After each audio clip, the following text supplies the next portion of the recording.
Got my grapes. Yaakov, I Yeah, didn't want to Hashem. make a joke right when you started the other shia, but I have to me, it's a joke of mine. I think I always like it.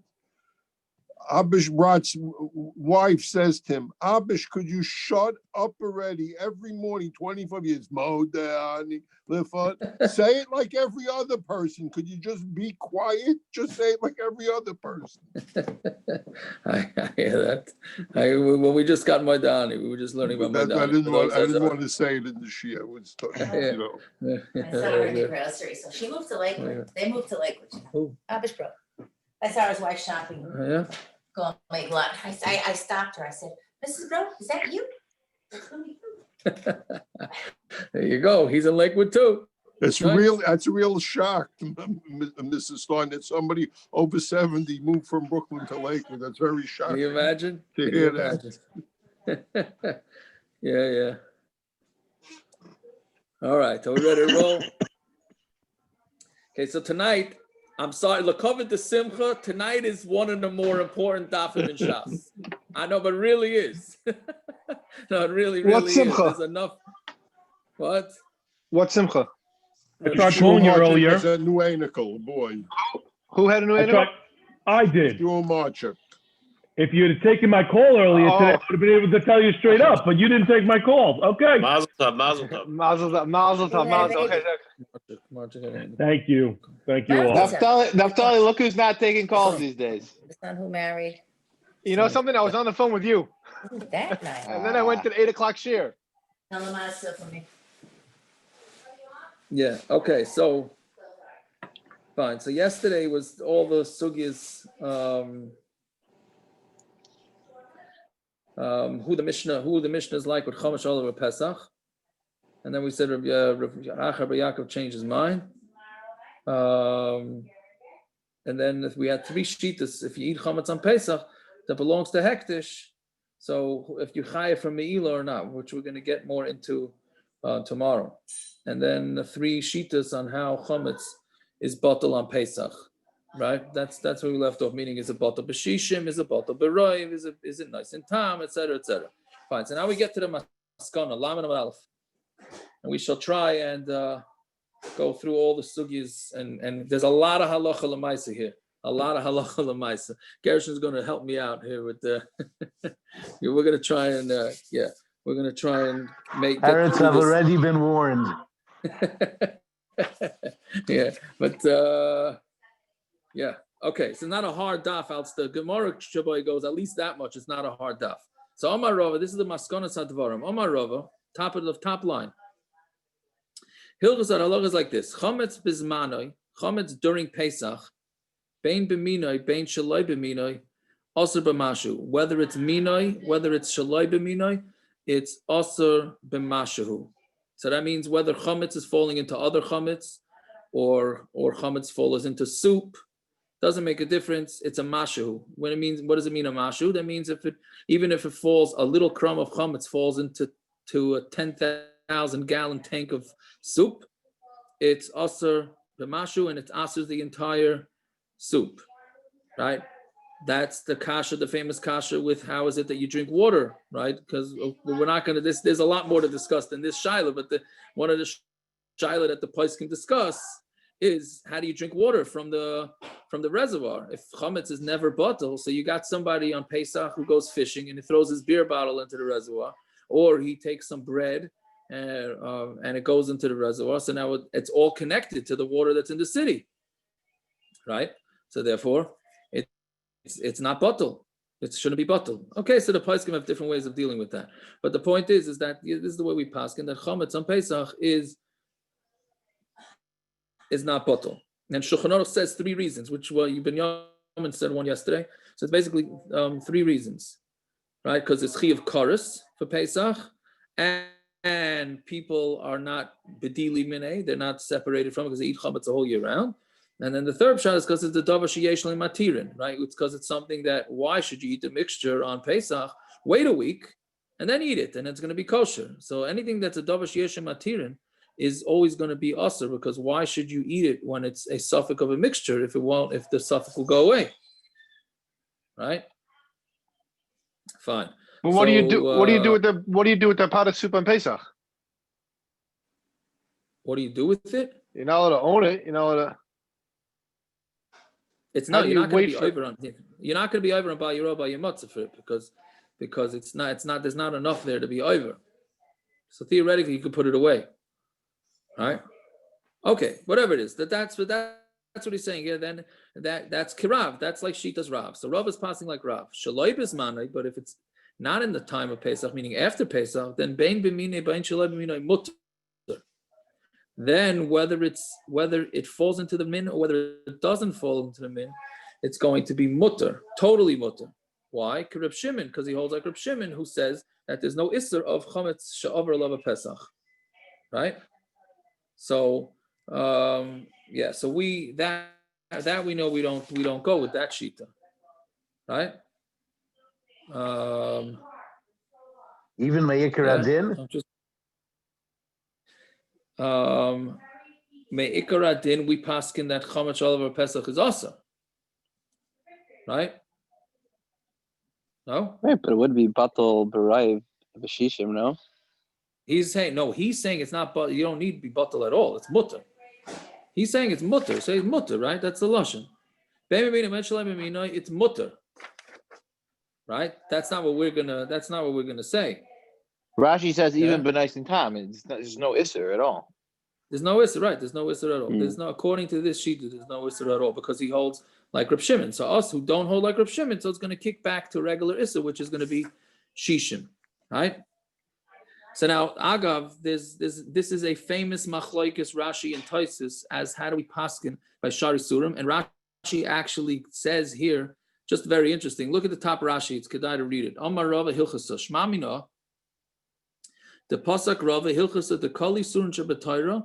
Every Isser in the Torah, b'minon b'mashu, if it falls into the same type, akiva, like we were discussing yesterday, then it's a mashu, meaning if you take grape juice, if you have grape juice and yayin nesach falls into your grape juice, so they're both, or grape juice yayin nesach falls in, so they're both the same type, then it's never bottle, right? And there's no difference between chametz and other isurim, so only by this, the gazar shaloi b'minon atuminon. We don't make a gezerah of shaloi b'minon atuminon, which is what we do say by Pesach. Shaminim chalav shenafa chalav shenever l'gedera. If it falls into a pot of meat, assur b'mashu, it's assur b'mashu because it's the same type. Chalav, meat, it's all the same. V'chein halacha. Rashi says here, v'chein halacha. How often do you see Rashi saying that this is the halacha? And guess what? We don't paskin like Rashi. Rashi says v'chein halacha. You would think, right? We can't get without Rashi. We can't get through anything. And if Rashi says halacha is like that, we should paskin like him. Nope. Tosfos disagrees with Rashi, and we paskin like Tosfos, right? That even min b'minoi, because basically the difference is Rashi saying that if the grape juice of yayin nesach falls into grape juice, just a mushel, same type into the same type, right? Or a tray for meat falls into your cholent that has meat in it. It's min b'minoi. Rashi holds that that's never bottle. We don't pass like that. We hold that it is bottle. It is bottle b'shishim. Okay, so that's the first major sugya in this stuff. So let's go back into the Gemara. Umi Amar Rava. Does Rava really say this? Amar Rava. Rabbi Shimon knasa kanas. Rava said that Rabbi Shimon did make a knas. So how could he say that chametz is muttar after Pesach if Rava himself said that Rabbi Shimon made a knas, that chametz shalva Pesach is assur, right? So the Gemara says, "Hani mili be'ene." That's only when the chametz is be'en, meaning you have a piece of cake sitting on the table, right? So now that was chametz shalva Pesach, so that's assur. You can't eat that cake. But once you mix it in to other things, then then the knas no longer applies. If he did it on purpose, would he also say maybe we would knas him weiter? Meaning, let's say he would mix it in so that he could weiter use it. I was wondering that because that's a way to take care of every chametz of Pesach, right? Correct. But you're weiter. Just take it and put it in a mixture, but it's though. Right. Right. So I'm asking, is this only a b'diavad? I would say it's only b'diavad. Yeah, that's what I would think. We're going to get to Mavatal Isser in a minute. What are you saying, You're going to say Mavatal Isser on a knas? You mean it's not really an assur, it's just a knas? Not really an assur, yeah. I hear. That's a good point. It's not really an assur, the knas. Yeah, I hear. Okay, maybe not. Okay, we'll get to them about the Gershon, we did the changing knas with Shim and shaft Shita an now? Isser? Gershon. Did the what? knas shaft an Isser? No, but it's not a Oh. chayfetz shel assur. It's not assur. You can't eat it. That's a knas. Right. It's heter. Yeah, very good. He's trying to say it makes it an assur. That's yeah, but I hear I hear your point. It's a knas. It's not really an assur. What are you saying, Binyamin? We're changing with Shim and Shita. Before we said that he held the chametz after Pesach is muttar. So now we're saying that there's also a knas.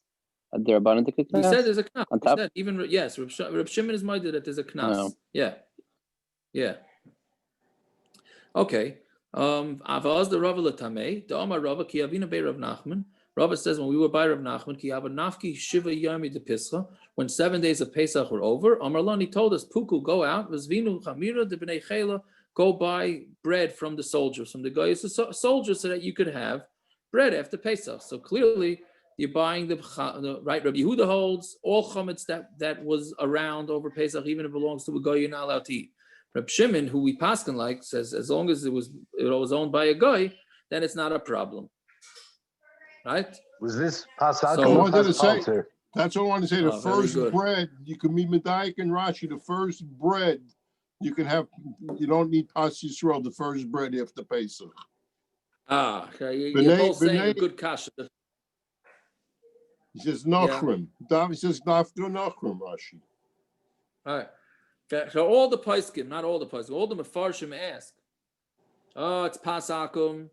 How you can't go by pas, right? So how can you do this?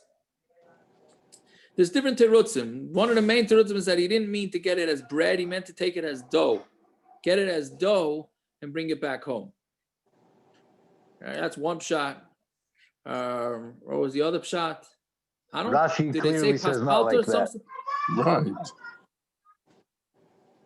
What? He says shoyf minu yom zeh. They baked it. Yeah. And a chanama. L'chayra gets the same din as Paspalter. You don't care who you're getting it from. It's not a specific. Well, Rabbi Kiva Eger is when he on that word shoyfinu. Rabbi Kiva Eger says ayin kuf yud beis in Yeridea, which is the halach is that you can't do that, right? Okay, but we're gonna have, well, we're not gonna have that later. But that the poskim tumah with this exactly how it was that there was muttar for them to buy baked bread from a guy. Okay, fine. Amar Rav. Now we get into hilchas kashering. Amar Rav kederis bepesach yishmeru. Pots on Pesach, you have to break it. Now, why?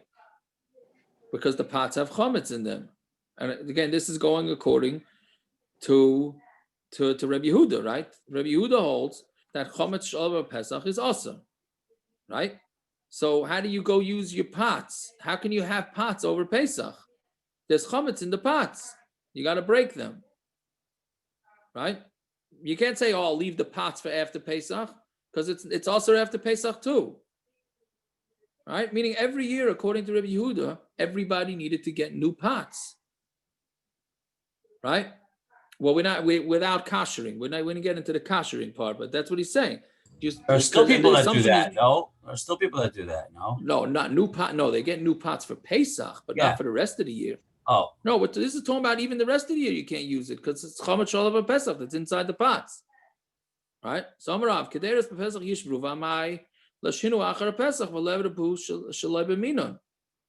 So you see, first I want to ask a different question. Why don't you leave it till after Pesach and use it with foods that are not chametz? So then it's shalai b'minon, and it's going to be bottle, right? We're saying that anything that's shalai b'minon, if it's not the same type, so then it's bottle b'shishim. So after Pesach, it would be bottle b'shishim, right?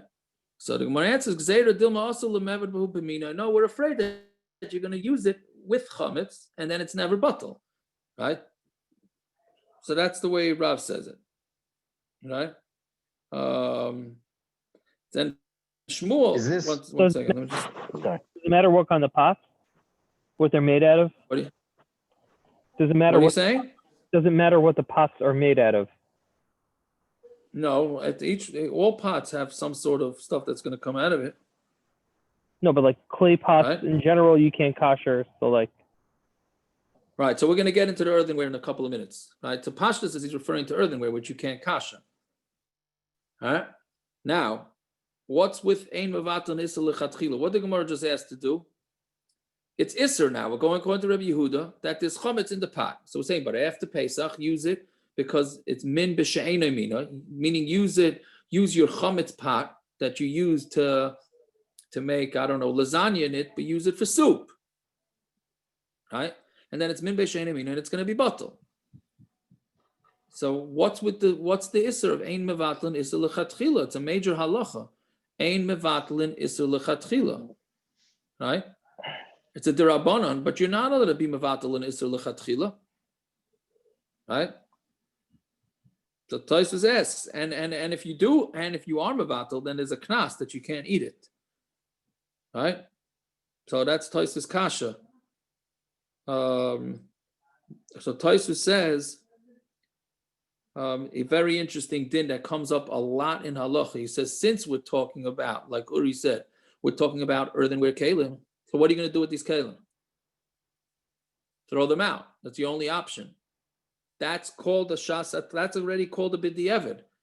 That's not called being, meaning, let's say you were mevatel the isur by mistake. The food's perfectly fine, right? It's a very fine line here, no pun intended, but the food is fine if you cooked in a pot that's treif, b'diavad, the food is okay as long as it wasn't used in 24 hours or if it was batal b'shishim, it's fine, right? Can you lechatchila do it? No, you can't. But it's going to be okay, right? If you did it, it would be baltashlis to throw out the food. So Tosfos is saying that since they're made out of cheres, if you're going to tell them that you can't use it, then these pots are garbage. That's considered a b'diavad, even though it's, again, b'diavad is normally de avad, right? If you happen to use it. Here we're saying that it's a b'diavad even before the fact. Because if we're not going to allow this guy to use his earthenware kelim after Pesach, then he has to throw them out. That's a b'diavad. To make somebody have to throw out his pots is a b'diavad. That's what Tosfos is saying. That's one teretz in Tosfos. How does he answer? But I thought for chametz on Pesach there's an added chumrah because of the assur kares. So meaning, how are you making a connection of something of kasher, right? Which is, there's no assur kares to something that has an assur kares if you're eating chametz. You know what I'm saying? Like something has a tam of chametz in it. No, but l'maisa, the tam is going to be bottle. The tam is going to be bottle. The only question that the olam has is, how can you go be mevatel it in the first place? Meaning, if you did it, then fine. Right? Is that what you're asking? In general, on Pesach, we have an added chumrah on kelim, don't we? Yes, but this is after Pesach. This is after Pesach. Okay, I got it. Right?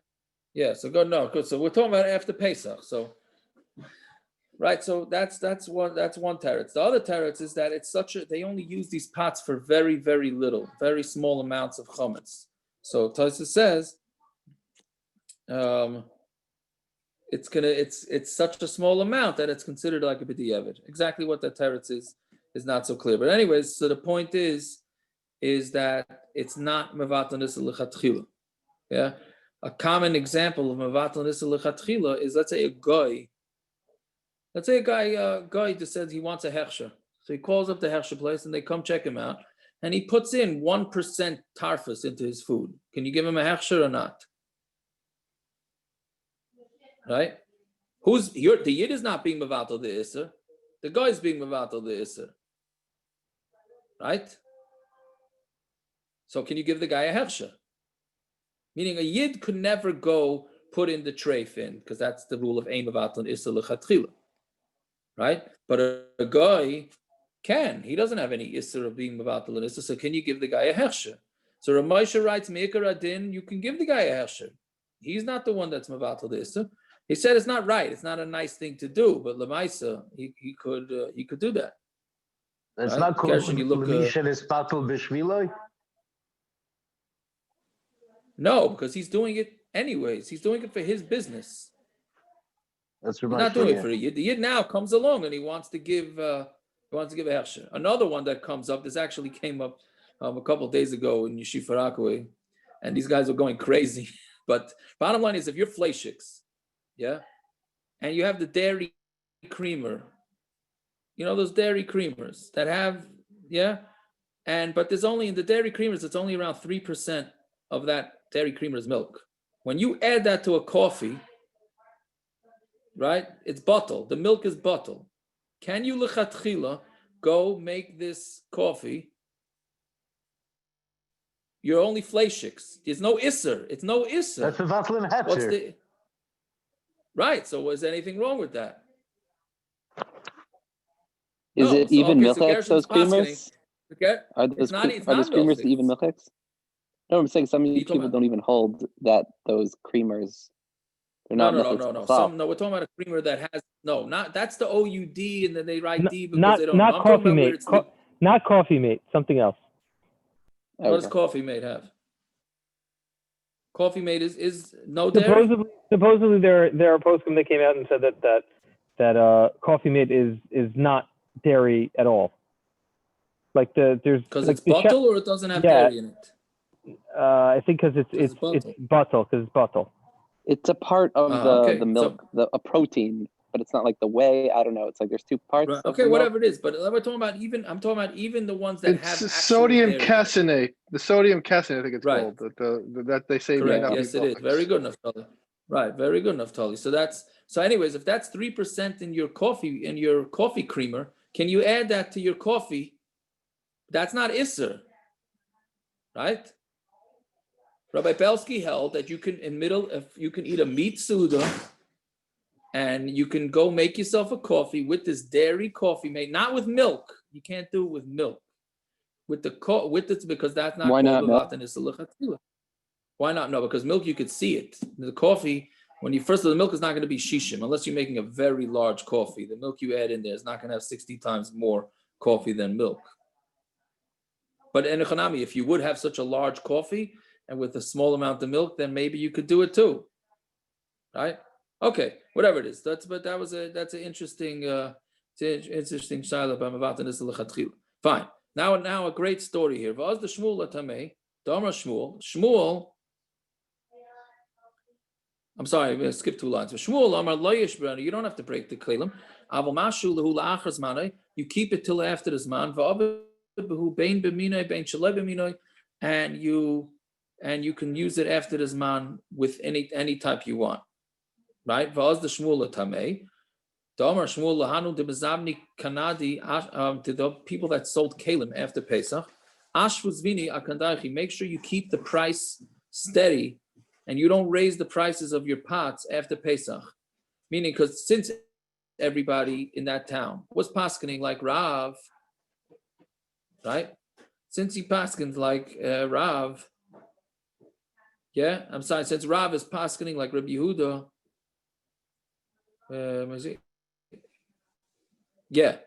So therefore, your kalim, you have to buy all new kalim after Pesach. So all these sellers knew that people are going to need to buy pots, so he might as well raise the prices. They need to get pots. So Shmuel said, if you raise your prices, then you keep your prices steady. I'm going to get up and give a speech that we paskin like Reb Shimon, who says chametz after Pesach is no problem, and nobody's going to have to buy pots, and you're going to lose your business. So the Gemara says, why didn't he tell them that? Because Shmuel did paskin like Reb Shimon. No, it was assur de Rav, but that was Rav's town. Shmuel happened to have been in Rav's town, so therefore he couldn't get up and tell everybody that he disagrees with Rav's opinion. So, but he did tell the store owners who were going to be selling pots and said, if you guys raise your prices, I'm going to get up, even though it's in Rav's town, and I'm going to get up and tell everybody that I hold you can go like Reb Shimon, in which case all your pots after Pesach are perfectly fine, and therefore nobody's going to buy any pots from you, and you're going to lose all your business. Yeah, fine. So that's that, right? Wasn't that the mice with the Ger Rebbe Rabban with the spudiks? You know what they say? Yeah, he said if he Right, goes this- up more than he Yeah, remember approves, with he's the going to take his Spartans, off. Yeah, he said, well, all the Yankee caps, that's it. right. The Ger Rebbe said if they're going to raise the price, they say Ada Yemezeh, Spudik is much cheaper than a Strimal because they said if you're going to raise the prices of the Spudiks, we're just going to start wearing regular hats and no more Spudiks. So the prices have stayed steady. So Shmuel, even though he would not paskin like he would not disagree with Rav in Rav's town, right? But in order to keep the prices lower, he would have done that. Okay, fine. Hahu tanura. Now we start with continue with the kashrus. Hahu tanura the tachu b'tichya. They had an oven that they smeared the inside of the oven with fats. Asra Rava bar Eloi lemichle lerifta afilu b'milcha. Rabbi Eloi didn't allow them to eat the bread even with just salt. That's what it means, right? Only it means even just salt means you can't even put you can't even what do you call it? You just even the bread itself. He's basically saying the bread is treif. Again, you line the walls of the oven with tarfus, and then you went and baked a piece of bread in the oven, or you baked challah, right? So then that challah became treif, right? La'olam. Yeah, so it's if ever you can, it's treif.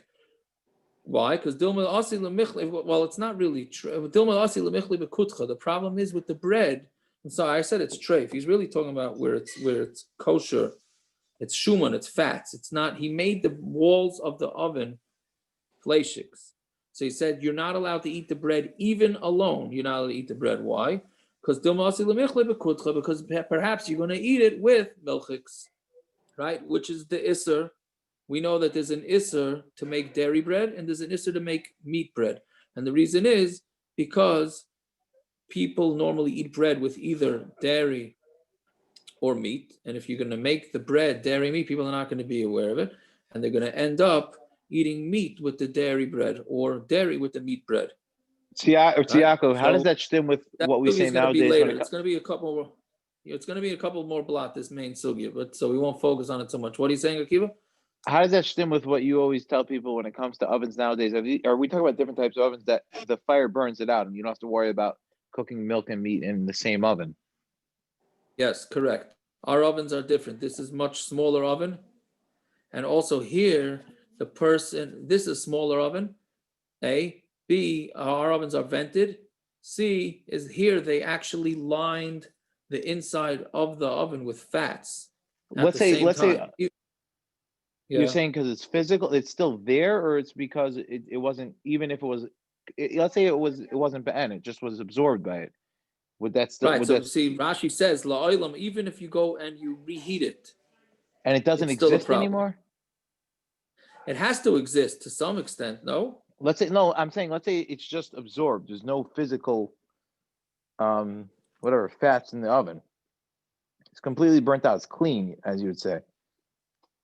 Oh, so then we're going to discuss whether it should be kashered. But we're going to discuss that in a minute. Yeah, very good. We'll get to that. Yeah. So anyway, so that's what? Like, how far does this extend? Like for cast iron pans and stuff like that? Is that the same thing? Cast iron pans are flavored. Yeah, they have like the flavoring in there. The flavor you really have to find out. Well, some say that they burn it in there, so it's not edible. So that's what some kashrus agencies say, so then it's okay. Others say you really have to try and track it down. These new burners that only work with certain pots. There's electric conduction. The magnetic, that's what. Yeah, the magnetic. Induction. Induction. That's okay, but there's oils. There's oils in that. I'm saying you cook it normally, no, but it only works with that specific burner.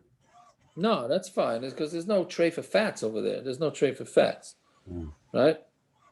But anyways, so we'll see what the story is with the kashering in a minute. So Meisvei, so they asked the kasha, ain't lashon isa b'chala. You're not allowed to knead dough with milk. Vim lash kala pas kula assura. And if you put milk into your bread, then the bread is also because of hergal avera. By the way, if you make a simon in the bread, then it's okay. right? Like if you put a little sticker on the bread that says this is dairy, or if you make it a different shape, right? That's why how can you make cheese danishes, I guess, or something like they look like bread. Some of them, well, cheese rolls or whatever they make these, right? Because if it looks a little different, then it's okay. That's why they make sure to make these things look different. What about putting little right? flags in them, like they do about milchig sufganiyot? So I put little flags in them. I thought that the Paiskim said that that's okay, but now that I think about it, I think they're chasher that they'll come out, and then people will end up. They'll end up. I think we don't like that. You have to writing in the bread. That would be okay. I was in a bakery last week. That's what all they were doing. They're putting little flags in them. But didn't we say sufganiyot is not bread? Yeah, sufganiyot are not bread, but no, they're probably doing that. You think they were doing that for? I mean, I guess they wanted people to know. And now, don't get me wrong, they tried to keep them right. Well, I'm saying you're saying nothing to do with halacha. A lot of times the dairy ones, they're different prices. Oh, no, it did have to do with halacha too. That people shouldn't go pick themselves up a bunch of donuts. But it was no chashash that anybody's going to put meat on that donut, unless you get from that Muncie restaurant that Yuri said last week, right? That you put meat on. Maybe nowadays that Taka they're getting meat donuts. Maybe Taka, you do have to worry about it, Akiva. That people put meat on their donuts. I hear. Trip down memory lane. They used to put stickers on bread that said parv or dairy. Yeah, I remember it. Interesting, because I don't know if the sticker could fall off. Okay, whatever. We'll get to this sugi more in a few more blocks, Bezos Hashem. But whatever it is. So back then the stickers didn't fall off. I guess they don't make the stickers like they used to, huh? Not during the 5 miles walking to or from the store in the snow. Both ways uphill. Yaakov, the breads, college used to have plumbers on them. Right, those stickers, right? Yo, mamish, they were on. They didn't come off. Told you. Right, so I wonder if that works as a hacker. Because there was a lot of bakeries were commissioned bakeries, so they had from where they got where the challahs were baked. Then a lot of bakeries didn't bake their own challahs. I hear. Okay, so very good. So for kiyotzebai, similarly, and now we're going to get into the kasha here. Kiyotzebai, ain toshin es atana ba'alya. You're not allowed to smear a oven with the fats of the animal, but that's the kosher fats. V'im tosh kol pas kula assura, and if you did, then all the pas is assur. Hachiyasik es atana, until you heat up the tanner. Hohusak miya shari. But if you did heat up the tanner, then it's muttar. So you see that you can kasher the oven. Right? Rava Bar Eloi said you can't kasher the oven forever. The oven is treif forever. It's not treif, but you can't eat any of the bread in that oven forever. So, and here it's clearly saying that you could kasher it. Tiyufta the Rava Bar Eloi tiyufta. Right? So that's we slug him up. So then Amalei Ravino Larvashi V'chimiyachad the place of Rava Bar Eloi. So if this that we slugged up Rava Bar Eloi and we said that you could kasher, Amai Koma Rav Kederes from Pesach Yishperu, then why did Rav say that all the pots by Pesach have to be broken? Right? Why can't you just kasher them? Amalei Hasam Tanashal Mateches Met or Matches to say it in yeshivish way, right? Right over there is metal. Hacha b'kederes shel cheres, meaning when it's metal could be kashered. Cheres cannot be, earthenware cannot be kasher. So that's why Rav said that they have to get rid of them. Right? But enochanami, if your metal pots, so according to Rav, you'd have to kasher. Instead of having all these kashering services before Pesach, you'd have to have kashering services after Pesach. Well, I guess you could use those pots before Pesach too. Biba is saying or another teretz hava b'shel cheres. They're both talking about cheres. Zeh hesikim mibifnim, v'zeh hesikim mibachutz. One of them you kasher it from the inside. Right? So that's a much better kashering. And the kashering, meaning the food goes in on the inside, right? So therefore you have to kasher it on the inside. But if you kasher it from the outside, then it's not going to fully penetrate to the side that the food comes in. So therefore, it's not going to work. So you're going to say, okay, so heat it up from the inside. No, we were afraid that you're gonna you're not gonna want to kasher it properly because it's gonna break. Okay, Hilkoch. Therefore, hi buchya sikumi b'chutzhu, but also this buchya, this type of ring type thing, pot, it's heated up from the outside and it's assur. But if you fill it up with coals, then again you can kasher it. Right now, we'll stop right there because there's a whole lot of halacha that comes out of this. So now you have to kasher from the inside, meaning with the way the food goes in, that's the way you have to kasher, right? At least with fire. So now our ovens, okay, this is for those that stay home for Pesach, this is about as major a sugya as you could possibly get. Our ovens. Where's the fire in our ovens when we're kashering them for Pesach? On the inside or the outside of the box, right? There's a box inside of, right? There's a box. No, there's a box inside the oven, and then there's a fire outside the box, not inside the box. Right. Right? How does the taste from your chametz go into the oven walls? From the inside, obviously. So how are you kashering it? From the outside. With a blowtorch. If you use a blowtorch on the inside of an oven, you're going to bust it. Self-clean. That's how you're supposed to kasher an oven, though. But you can't because it's that's the next line of the Gemara. But the fire is on the outside. Isn't it something that's going to break in the process? You can't kasher it. That's what we just said a minute ago. That's what we just said. That's the Gemara. The Gemara. That's the two major points in this Gemara. One is that the food. The metal has to be kashered from the way the food goes in. So it has to be kashered from the inside out, not the outside in. And if you do it from the inside and you're afraid you're going to break whatever it is that you're trying to kasher, then you're not allowed to kasher because we're afraid you're not going to do a good job. Good. So with that information, how do we kasher our ovens? The food goes into the ovens from the inside. The fire is on the outside of the box. Right? It's the heat. Isn't it the heat that's kashering it, not the fire itself? Even so, but the heat is coming from the outside, not the inside. Yeah, but it gets in the inside and then goes back. But here too. It's convection. It's still, but it's not the heat. The Gemara here is saying that the heat has to come from the inside. Right? So now, I hope the Olam hears this kasha, but maybe you shouldn't hear the kasha. Right? But, should I get my wife? If you have a coil far away. If you have a coil on the bottom of the oven, if you have a coil on the bottom of the oven because you have an electric oven, right? Like an electric oven. Coil on the inside. Yep. That would be fine. That would take care of this issue. So self-clean is fine. Okay, I stopped listening. We have a winner. Stopped listening. We have a winner. Okay. You can remove that bottom rack. Still, it's if you take it off, if it's removable. So like this, they say, and it's a fascinating thing because according to most poskim, Ramosha Feinstein included, you cannot kasher our ovens because of this. But if you put a candle inside, like a tea light, so then there's some heat on the inside, you can't tell what's what. That's what I do with my warming drawer. I put a sterno in my warming drawer. Oh, that's what some say. That's how you kasher a warming drawer.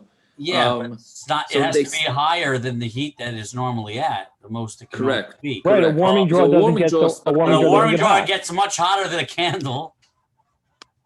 No, but not a sterno comes because of a lot of heat. Oh, and a warming drawer is very small. You said a candle. Okay. Yeah, sterno. No, sterno. So Rabbi Eider quoted Rabbaran Kotler, who said our ovens can be heated to the highest percent, 500 degrees, 550, whatever it is, for a half hour, 45 minutes, but it has to be cleaned very well, and that will kasher our ovens. Self-clean does work. The reason why self-clean works according to all shitas is because self-clean gets up to 700 to 800 degrees inside there. Binyamin, I don't know if this is what you meant to be saying, but it gets so hot in there that it burns everything that's in it, which is why there's ashes inside the self-clean. When you're done, it just totally annihilates everything that's inside there. So that actually works as if the heat's from the inside. But the regular ovens, in the old days, from what I understand, Rabbaran, in the old days, they used a metal insert, right? People use metal inserts, yes. Right. I don't never heard of anybody nowadays using a metal. I don't want to say now, it out loud. The doctor will make fun of me, but we had metal inserts. Yes. And you had to walk both ways uphill in the snow to buy it.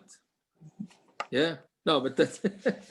I have many ways I can make fun of you. That's just the starters. Oh, we understand that, doctor, but I didn't want to bring up, why do you have a picture of yourself from high school? You don't want to know what I look like now. What about the broiler that's inside the oven? That's inside. Oh, so the broiler l'chayra would work because there the heat is inside. But the bottom line is Rabbi Shimon Eider, Olav Shalom, quoted Reb Aaron. That's the whole source for those that use regular ovens that clean it well and put it on 550. Was being saimich on this quote from Reb Aaron. It's not biksav. It's just a quote, and everybody quotes it. It's like accepted that this is what we do nowadays. Now, in defense, not that it needs a defense, but what they're talking about here is that the fats are actually going on the walls of the oven. Nowadays, they don't. The food is not going anywhere near the wall of the oven.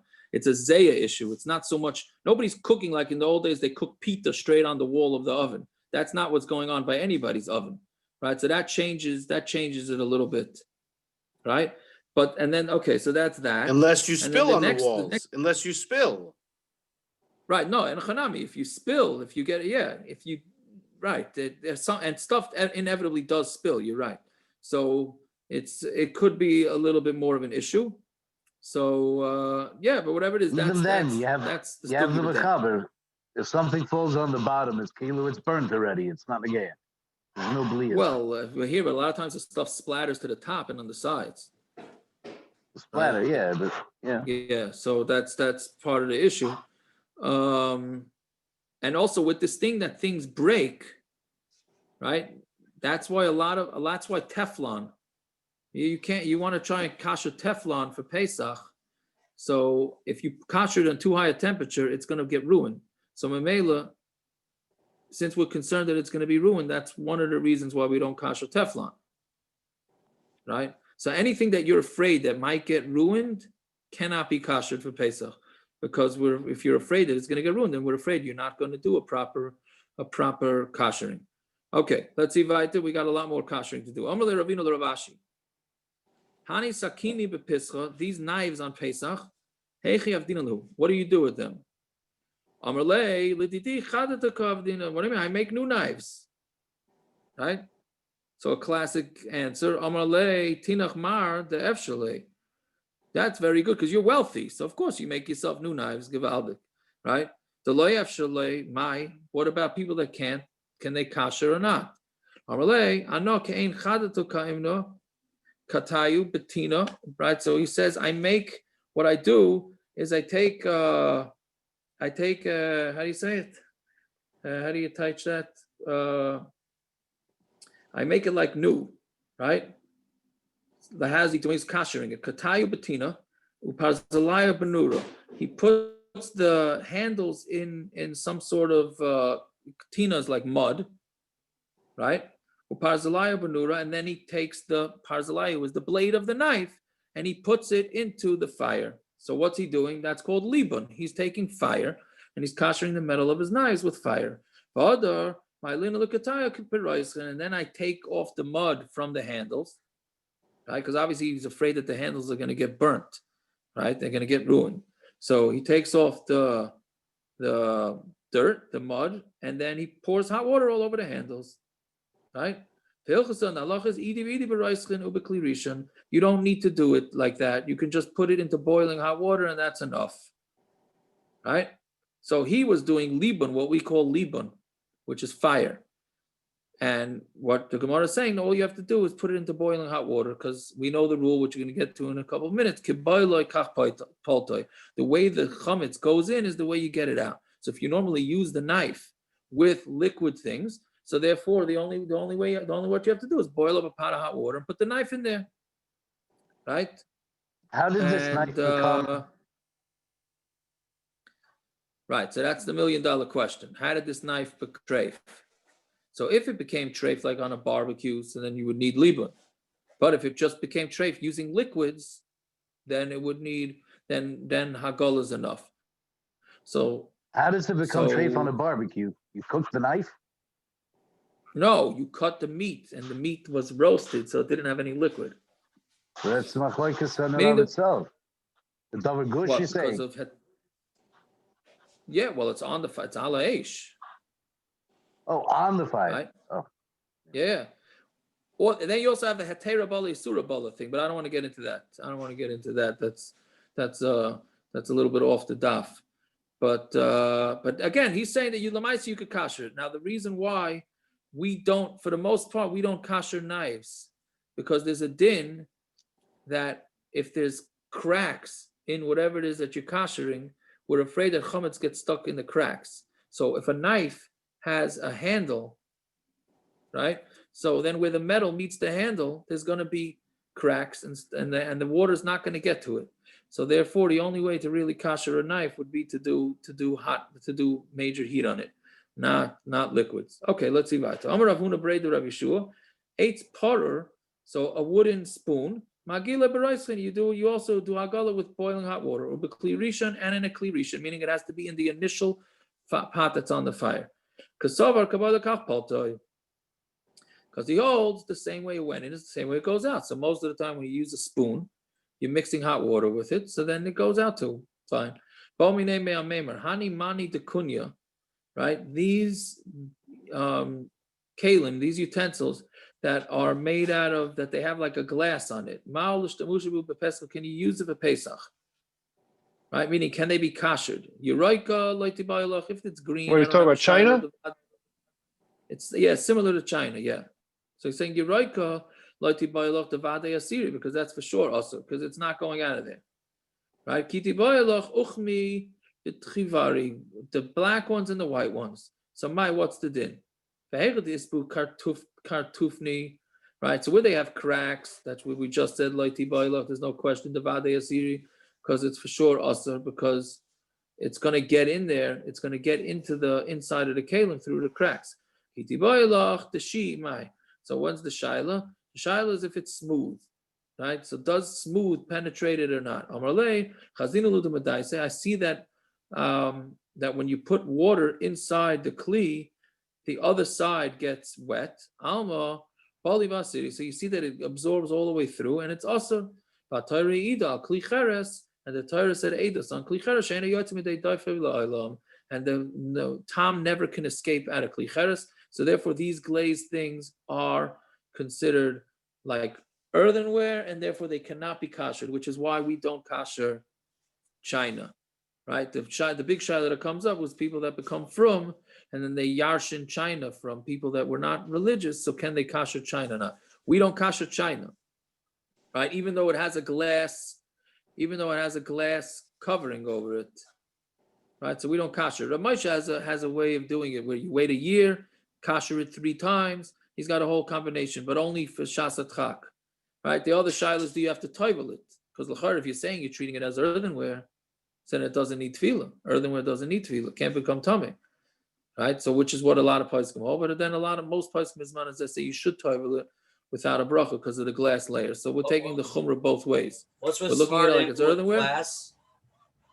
Oh, very good. So what about glass bichlal? But Svardim that's a big machlokes. Yeah. Svardim kasher glass. Ashkenazim do not kasher glass. Certainly not for Pesach. For the all year round, many Ashkenazim will kasher glass, right? And I think the Ashkenazi minig for many is that they use the same drinking glasses for a fleishik suda and a milchik suda, meaning not that you can put fleishiks in there and milchiks in there, just the soda that you're drinking during your fleishik meal, you'll drink it in a milk during a milchik meal also. Right? So that's that. Now, what about plastic?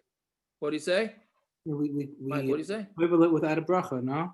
Or you make a bracha on something else with the glass? What are you talking about? For glass? No, yeah. Glass we make a bracha on. No, glass we make a bracha on. It's only a suffix. On china and stuff, that we would not make a bracha. But real glass, we'd make a bracha. Oh, so the glass if you make a bracha. Something else, not and do the china without the bracha. Yeah. Now, what about glass plastic? Lids for the pots? Glass lids for the pots, you would have to tie them. Yeah. No. Are they kasherable? People bring them all the time for Hagalas Kalim. On every Pesach, I do it at Tag every year. Oh, do they? Right, you do that. Right. Maybe they're Sephardim. No, you should not. Absolutely not. Unless they're Sephardim. Unless they're maybe Sephardim. they're- Ashkenazim shouldn't do it. Oh, we got a new hawk for this year. Okay. Maybe What- stay what away is- from what it. is- That's why What coronavirus is he happened. saying? What is He he said that the saying? people bring pots. People bring pots with the glass cover, Yeah. and they so bring what it they to do- a wanna kasher for kasher it. Pesach. Uh-huh. Yeah. Probably Yeah, so depends you what really they're you can't. kashering. What do you mean a pot? A pot for sure is the chametz is going in Yeah. there. No, I'm saying Okay. the Kedushas yeah. There's a mice with the Kedushas Levi. Two Talmidim wanted to see what a real tzaddik was. So he said, go to this town for Pesach. Erev Pesach, go to the outskirts of town and you'll see the tzaddik. They went to exactly where he said, and they see Erev Pesach, right before Chatzos, there's a Yid there. Looks like he doesn't know anything. And he's kashering pots. So they ask him, what are you kashering here? So he says, Chazal said, as someone who doesn't see chametz the whole 8 days of Pesach, is muvtachle, he'll be chet free the whole year.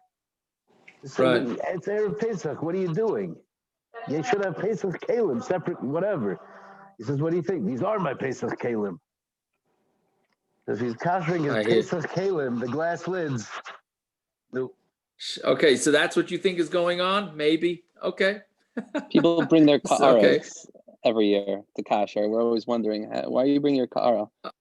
Oh, so there you go. Maybe that's pshat. Okay, I would never have thought that. Very good. I would never have thought that. Okay. Yeah, but anyway, I it's a had a plastic. case- Yeah. I had a case. What do they call it? Petel drink. Remember in Israel? Yeah. He was trying to use that liquid to kasher metal, and they said you can't put petals in the metal, something like that. Was it petals? Never mind. Yeah. Okay, doctor. Okay, fine. Let's see. Also, once another thing. Plastic. Can you kasher plastic? So Ramosha says you cannot kasher plastic, but look, he means it's pretty clear that Ramosha. There's a lot of confusion with this. Ramosha means all year round. For Pesach, you can't kasher. All year round, most say Ramosha held you could kasher plastic all year round. It's only a chumrah of Pesach that we don't know if it's like earthenware that can't. Every time people ask me, kasher plastic, first of all, there's a lot of poskim that are chaylik with Ramosha and hold that you are allowed to kasher plastic even for Pesach. Namely, the Chassidim say that, believe it or not. Is there a shiloh if you have to title it? Yeah. Is there a shiloh if you have to title it also, like hard plastic stuff? Yes, some title it. Some Rabbi Reisman from Flatbush said Rav Palm held you have to kasher plastic, title plastic. What are you saying? Who's saying something? Naftali saying something? Isn't that the dishwasher Shiloh also? Eliyahu. What? Whether you can kasher a dishwasher? Yeah, because it's plastic. Yeah, that's also part. Well, that's part of the dishwasher Shiloh. Fine. Okay, let's see. Why is this different than yayin nesach? The maremer dashen money the kunya bein uchma bein chivari bein yeruki shari, right? Kalim, whether they're black, white, or green, they're all muttar. If you're going to say yayin nesach is the rabbanon, what it means is stam yenam, not yayin nesach. Yayin nesach is deraisa. Stam yenam means yayin nesach means wine that they actually did avodah zarah with. Stam yenam means wine, regular wine of a guy that we're afraid that he did. We're afraid he did avodah zarah. We don't know for sure. So stam yenam is the rabbanon. So it's called the tikkun rabbanon came deraisa tikkun. They would have been masakin it like a deraisa. They wouldn't have kashered it. Amalei zes tashmisha de chamin bezet tashmisha de tzayin. A big one, big teretz right here. One is talking about where you used it cold. Wine was used cold. This other thing that by the earthenware is talking about where he used it hot chametz. Amar Rava, then the Gemara continues with that. Amar Rava bar Rava, Amar Rav Chia bar Ashi, Amar Shmuel.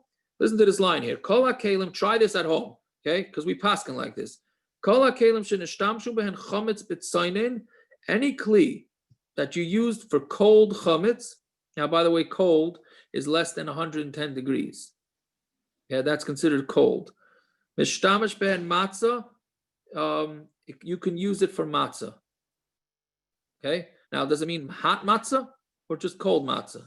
So the Ran has a lashon that it's cold matzah. The pashtus is it means even for hot matzah.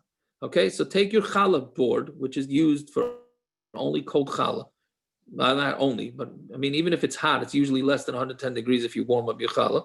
And then you'll go use it as a ka'ara binyam and try that one, right? But that's what the Gemara just said, and it's pasha like that, right? Nefesh. Yeah. Chutz min beis sa'ar, but except for something called a beis sa'ar, which is the kli that a woman soaks the sa'ar in it, right? It sits there a whole night, Rashi says. So therefore, it becomes kavush. It comes like as if it was cooked there, even though it was cold. Article translates it as a sourdough holder. Yes. So the sourdough is strong. I said kavush, but it could be kavush too, or it means that it's very sharp. So therefore, the chametz penetrates there. And a beis charoises is also anything. It's also something that's sharp. So it's chametz. It's very pungent. I guess that would be the word. So therefore, the chametz does go in there. So even though it's cold, you wouldn't be able to use it. So if you have sourdough on your challah board, then you can't use that, or just the holder. No, I don't think our sourdough is sour enough for that. I don't think it's sour enough for that. Right now, I just want to throw something out here for a minute. I know it's very late, but our countertops. Whoever puts anything boiling hot down on our counters? Usually, you put it down on a plate or a pot. No, why not? No. Straight. No, in a pot is not a problem. Hot food, straight on the counter. The only thing I could think of is challah when you take it out of the oven. Sometimes you take it and you want to cool it off. Bottom line is but most people will add like a towel or something so it doesn't moisturize. Right. Yeah, and even then, to the bottom within those forms that people don't put down anyway. Right. So bottom line is comes out from this Gemara that you do not have to kasher countertops. I'm sorry to say, and that's the biggest stress of kashering. Why are you sorry to you say tell that? me. What? Why do we even need milk and fleisha countertops? 100% true. It's 100% true. Now, if you want to say that maybe women take their dough, like Naftali was saying, take the sourdough and put it straight on the counter. Sometimes they want to do that because they want to have a very smooth surface, right? So maybe that would be a reason. Other than that, I don't see why everybody's stressing out about the. Obviously, you have to kasher the countertops. Azoi is this because the of food splatters but the ikar adin, based on this, you really don't have to kasher your countertops. Okay, whatever it is. I'll just finish the Gemara and then we can. Those who want to go to sleep, and then whoever wants to hang on. So Amar Rava. Gotta wake up for chatzos. That's right. You're right. It's almost chatzos there. Amar Rava Hani Agni de Mechuza. Right, these things that they use to knead dough, right? Since they're constantly being used, and they leave chametz in them, that's like a beis sa'ar, which sounds like maybe a countertop if you're constantly putting chametz straight down on the countertop, which again I don't believe anybody does nowadays often, but that's also so. Pshita Gemara says no, the same kivan. The Revicha, right? Since it's wide, they're very wide. So shalabu avira v'loy bali, that the air goes through it and it doesn't really absorb into there. Kamash malan, that no, it's still since it's sharp, it does absorb into there, and therefore the chametz goes in. So b'kitzur amai, so that's your basic primer on kashering is on this daf. I hope we made things clear, or hopefully not so unclear, or whatever it is. And just one other thing that I forgot to say when we're talking about taruvas on Amud Aleph, right? So we said that the mixtures is balta b'shishim. The halacha is very clear in Shulchan Aruch. I mean, if you want to try a real geshmaka one, I'm going to read the lashon here of the Mechaber. He says, "Im naga kikar chametz b'kikar matzah." Chametz touched your matzah, ushneim chamin, and they're both hot. Okay, so now you have a piece of cake that touched your matzah for the sedorim, right? Ve'ein sham dorim afafen, and there's nothing fatty about it. It's just cake and matzah. Loy assur ela makam magoy, only the place where it touches It doesn't go, it doesn't absorb. So just cut off that little piece of matzah where it touched, and hallelujah, use it. Yeah, try that one. Try that. It's not called a taruf. And it's still a shalem. And there would be still a shalom. Anyways, I hope we didn't go too late. I'm sorry. Good night, everybody, and stay safe. Yeah. Yaakov. Akiva, you want to say the daf tomorrow? No. I'm probably not going to be on the daf. I'm probably not going to be on the daf tomorrow. And that makes me happy, actually. Did you see tomorrow's daf? Did you see it? No, not yet. It's finance. It's finances, my friend. It's one blot. It's one blot of finances. Yes. Did you see the second to last Rashi before the Mishnah? What, the Pesach? Yeah, Rashi says that the Isha Shayra manche assur. Right from Rashi. Right. Mention I'll be making challah. Oh, that's what you're saying. Very good. Good horror. Yes. Yeah. I would imagine if the men make the challah, it's not going to come out. Yes. Very good. Yeah. I think if we're all like Rashi, I think we could hold like that maybe. If you all like Rashi, if we were all like Rashi, 24 hours. Rashi, we were all like Rashi. Yeah. So I've heard Rashi was quite the progressive there for a long time. Quite the progressive. I think he was doing other things. Rashi had his daughters wear tefillin. Yeah. He had them where they wore. I look at it the same thing. They transcribed everything. It's Yaakov. Yeah. That Rashi that he just quoted is a raya, not like Rabbeinu Tam. It doesn't need 24 hours. Only Linus Laila is enough. Not like the Rosh, sorry. See, but that's the thing. I'm not sure. Does he mean that? I was wondering that. But does he mean that? I don't know if he's coming from the kavush, because dough is a solid. You don't say kavush. You only say kavush on liquids, no? No, but it's shayra. There is liquid here. Yeah, but the reason is because of the Gemara seems to. The Gemara is saying because of the sharpness. So then Linus Laila is a massive kula. Linus Laila. Who needs Linus Laila for Davar Charif? Yeah. It looks like for Rashi you need both. You need the Charifus and liquid.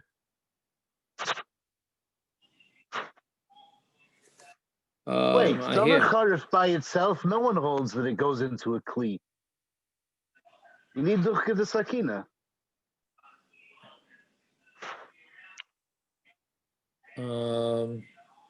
What are you saying? Duchka the Sakina? How does it go into a kli? Yeah, no, but it seems like here it's a little different because of the steady, what do you call it? The steady sharpness that's always on it. That's why I always understood it. So then is that bedafka only the sharpness things? So let's say someone once told me that if you have anything that's in a Tupperware container, so it stays in there for a very long time, you could have it for 5 days straight, right? If you have meat, it's not necessarily sharp, but it's in a Tupperware container, it makes it fleshix even though it's only cold. Does that play in here, or is that something separate? What are you saying? What are you talking about? Which thing? If someone has a Tupperware container filled with meat cold, and it's in there for 5 days, do we say that it absorbs the flavor since it's in there for a long time? Is there liquid, or it's just meat? It's, let's say, meat with gravy, or I don't know. I mean, I didn't know that there would be a difference if it was just a solid, or basically, is there a din of... No, if it's just a solid, we don't say kavush on a solid, only on the liquid. But any liquid has kavush? It doesn't have to be like a sourdough type of thing? The big Machlokes Rav and Shmuel. Any what? Well, the kavush. If any liquid can have kavush, yeah. You put a soup in a Tupperware container. Yes, cold the soup in a Tupperware container. We paskin that any liquid. The Maisa we paskin any liquid has kavush. I think this Rashi is saying not like that. You need the charifus and the. I think this Rashi is a raya not like that. Yeah, because I thought it wasn't. I thought he wasn't going with that, so I don't know. He brings both. It's charif and it's shoyre.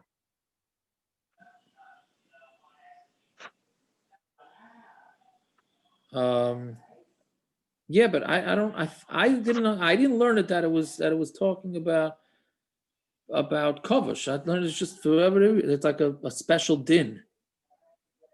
Dafke by chumra the chametz, chumra the Pesach. Yeah.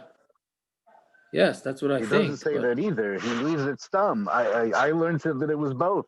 This is Rashi. You need linas laila for davar charif kavush. Right. Not like we hold 18 minutes with charif and the aina with what's it called without. I hear. I don't know. I have to look in Shulchan Aruch again and see how they say it. Rabbi, one last question. All these items that we said, like, glass or plastic, if they're just tuffled to like the main kli, like a wooden handle or a plastic handle or a glass handle, but people want to kasher let's say it's a knife with a plastic, wooden, or metal handles, whatever. Right. Is that an issue? We let them just make sure it's clean and then you kasher it. It's a problem. It's a problem. You to can't kasher with a it, handle or... that has cracks in it. It depends. If they barely used it, and you know what I mean, that type of thing, then it's fine. But if it was heavily used, then I mean, especially nowadays that you could just go buy new knives for cheap, right? And you can usually see the discoloration in the crack. Yeah, I mean, I don't know who's the official hashgacha of the kashering there. So now it used to be Rabbi Reisman from over here. Now Rabbi Bronstein, because it's from the Aguda, the one that we did. Rabbi who? Rabbi Bronstein? Rabbi Bronstein. Okay, so it's his call. It's his call if he thinks. I would say that you should not allow it. I would say you should not allow it. But that's interesting. I once heard of Pesach Rabbi Reisman, probably on the same share as I quoted before, that he quoted a palm. Because what happens if you take a milchig knife, right? And by mistake, you cut your steak with it or cut your chicken. So now you got to kasher it. Oh, the halacha says that if it has cracks in it, you can't kasher it.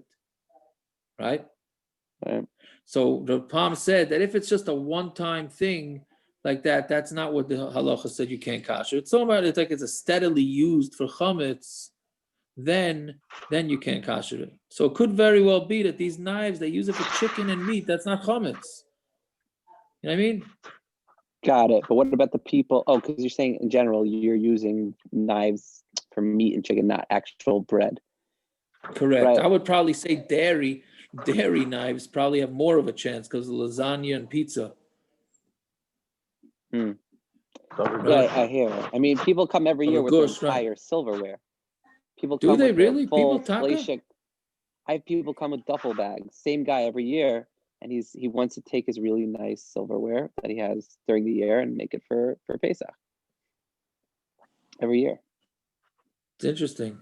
It's not. I mean, Api Kabbalah, whatever the heavy svarim say you should try not to kasher. Now he's probably not going to be able to afford new silver like to that level. So it's a good question. Better to kasher and have chashav of silver, or have amazing savings, $20 set. But it's kosher lePesach. I could tell you which way we do it in our house. Yeah. All right. Good enough. Yeah. Did I do okay? You did excellent. I kept my mouth shut so fast. As it is, I keep thinking I forgot so many things to say. Did you see what I posted you on a private chat?